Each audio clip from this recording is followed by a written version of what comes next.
Semangat kebangsaan, ia bukan sesuatu yang muncul tiba-tiba kan? Khususnya di tanah Melayu, ia adalah satu proses yang kompleks, gabungan macam-macam faktor dari dalam dan juga luar. Dalam kupasan kali ini, jom kita selami betul-betul macam mana api nasionalisme ni mula menyala. Jadi, apa sebenarnya ramuan yang mencetuskan semangat ni?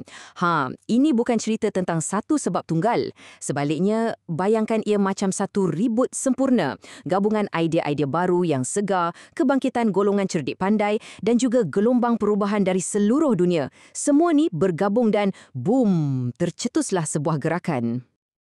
Okey, jom kita mulakan dari detik permulaannya. Bagaimana api nasionalisme ni mula-mula menyala.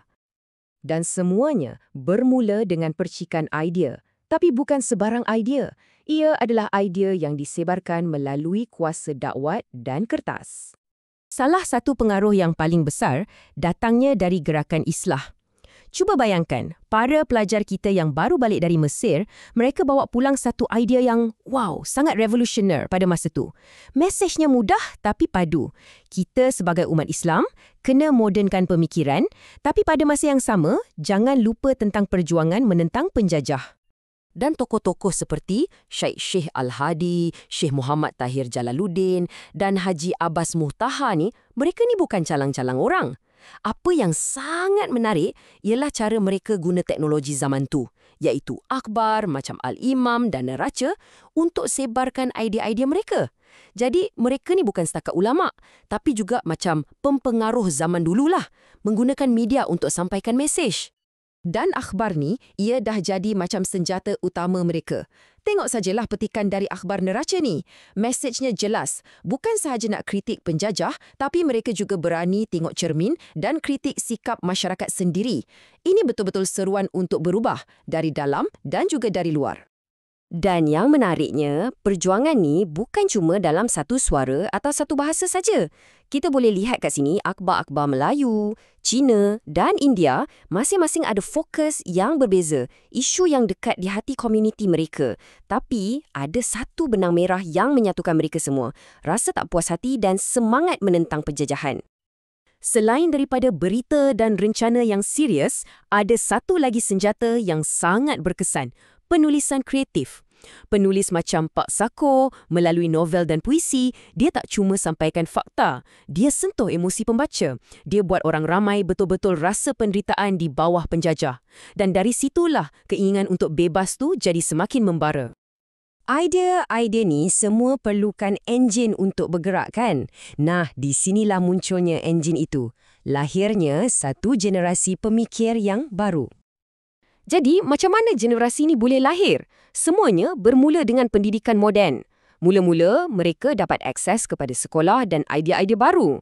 Lepas tu, mereka terdedah pula dengan falsafah dan politik dari serata dunia. Dari situ, mata mereka terbuka. Sedarlah mereka tentang nasib bangsa sendiri yang dijajah. Akhirnya, dengan ilmu yang ada, mereka mula menuntut perubahan. Nampak tak aliran tu? Tapi proses ni bukan lancar 100%. Ada pertembungan idea yang hebat dalam masyarakat Melayu sendiri. Kita ada kaum muda yang lebih modernis. Mereka kata kita kena belajar sains, kita kena guna sistem pendidikan barat untuk lawan balik barat. Tapi ada juga kaum tua yang lebih traditionalist. Mereka kata, jangan lupa akar umbi kita, sistem pondok tu penting. Satu perdebatan yang sangat menarik kan? Jadi, golongan intelektual baharu ni yang datang dari institusi macam MCKK, SITC, malah dari Timur Tengah. Mereka ni bukan jenis yang duduk berpeluk tubuh. Mereka ni orang yang bertindak. Mereka guna akhbar untuk sebar idea. Mereka tubuhkan persatuan untuk perjuangkan hak. Dan perjuangan mereka ni berevolusi tau. Mula-mula mungkin cuma minta taraf hidup yang lebih baik. Tapi lama-kelamaan matlamatnya jadi lebih besar. Kemerdekaan. Okey, sekarang kita dah ada percikan api dan bahan bakarnya. Apa yang kurang? Angin. Dan angin ni datang dalam bentuk badai perubahan dari luar negara. Dan cuba kita lihat apa yang berlaku di sekeliling tanah Melayu pada masa tu. Tahun 1905, Jepun kalahkan Rusia. Satu kuasa Asia tewaskan gergasi Eropah. Tiba-tiba, mitos orang putih tak boleh dikalahkan tu hancur. Lepas tu kita tengok Revolusi Cina, perjuangan Gandhi di India dan Sumpah Pemuda di Indonesia. Semua ni bukan sekadar berita luar negara. Ia adalah bukti hidup, inspirasi yang menunjukkan kepada orang-orang di tanah Melayu, kemerdekaan tu bukan mimpi, ia boleh jadi realiti. Jadi, secara ringkasnya, setiap peristiwa ni bagi sumbangan yang berbeza. Kemenangan Jepun, ia bagi keyakinan, bukti kekuatan orang Asia. Perjuangan Gandhi, ia tunjukkan satu kaedah penentangan yang berbeza tanpa kekerasan. Nasionalisme Indonesia pula, ia bagi satu model perpaduan yang sangat dekat macam jiran sebelah rumah. Gabungan tiga inspirasi ni memang sangat kuat kesannya. Baiklah, kita dah tengok semua bahan-bahannya. Sekarang, mari kita simpulkan. Macam mana semua ni bergabung menjadi satu semangat yang berkobar-kobar?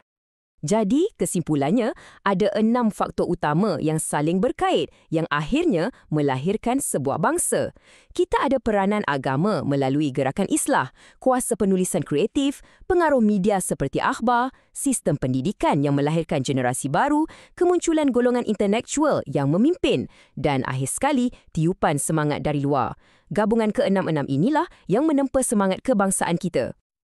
Dulu, senjata utama mereka ialah pena dan akhbar. Itulah alat yang membentuk dan menyebarkan semangat kebangsaan. Sejarah ni mengajar kita sesuatu yang penting dan ia tinggalkan kita dengan satu soalan besar untuk direnungkan. Kalau dulu pena dan akhbar, hari ni dalam dunia digital kita, apa pula yang membentuk semangat kebangsaan kita? Fikir-fikirkan.